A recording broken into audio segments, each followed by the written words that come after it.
Good morning guys. Ito na naman po ang inyong Ate Yan, your single mom. Ito nga medyo haggard. Medyo konti lang yung tulog ko kagabi. Tapos maaga po ako nagising. Kaya ito medyo masama yung pakiramdam ko. Pero, syempre, dahil tayo ay single mom, kailangan natin kumilos kahit masama yung pakiramdam. At ito nga, ang aking baby girl. Masama din yung pakiramdam. Ayan. Umaarte.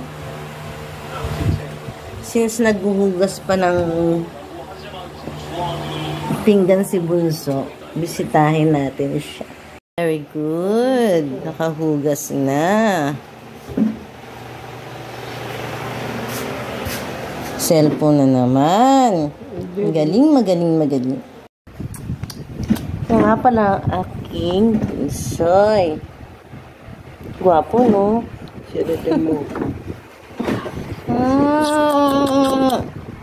Dahil masama ang pakiramdam ko, ito lang aking lulutuin ngayon at saka pansit canton. Ito na nga pala yung sopas na niluto ko kahapon. Yung kalahati ay dinala ko sa church kasi meron kaming Bible study. Ang dami pala niya, yung isang pack na yung maliit lang. Ang dami niyang naluto, guys. Since maaga pa naman, ako ay maglalaba muna. Ayan.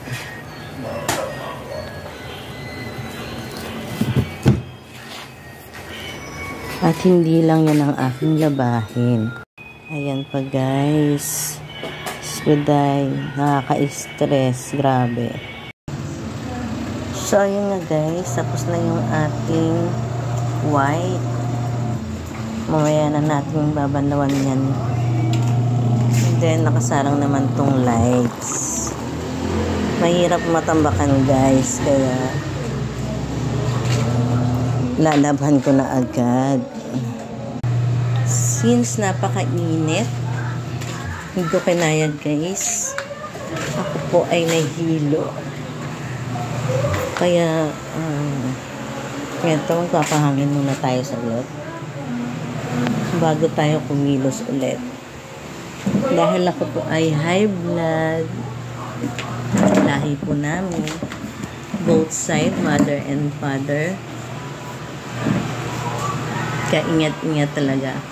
Kaya kayong mga may high blood dyan, yung gamot yung maintenance, huwag nyo kakalimutan araw-araw. Importante yan guys. Dahil ang sakit na high blood is traidor.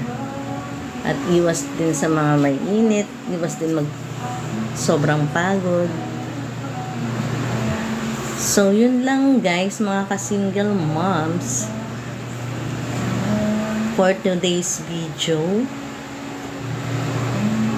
Thank you always for all your support and for always watching my videos, my vlog.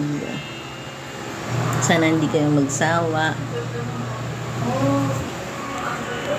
Yun lang guys. Thank you. God bless you all. Love you all.